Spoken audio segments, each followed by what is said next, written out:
Mutton సూప్లో mutton మంది soup చేస్తున్నానండి. Mutton సూప్లో ఉల్లిపాయలు వేసాను, జీడిపప్పు, బాదం, మిరియాలు, లవంగ, చెక్క, యాలుకలు, షాజీరా, కొంచెం అల్లం వెల్లుల్లి పేస్ట్ వేసానండి. ఇవన్నీ వేసి కొంచెం ఉడకబెట్టాలి. ఉడకబెట్టిన తర్వాత నేను మళ్ళీ చూపిస్తాను ఏం చేయాలో.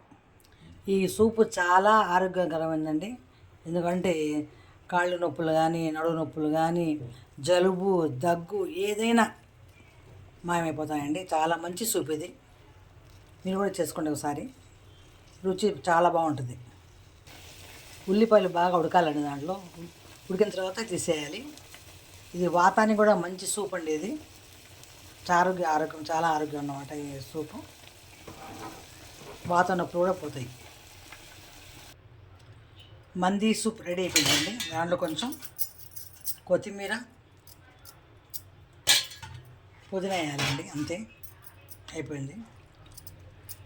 హైదరాబాద్లో ఏ మందికి వెళ్ళిన ముందు ఈ సూప్ ఇస్తారండి. చాలా రుచిగా ఉంటుంది. వేడి వేడి మంది సూప్ రెడీ అండి.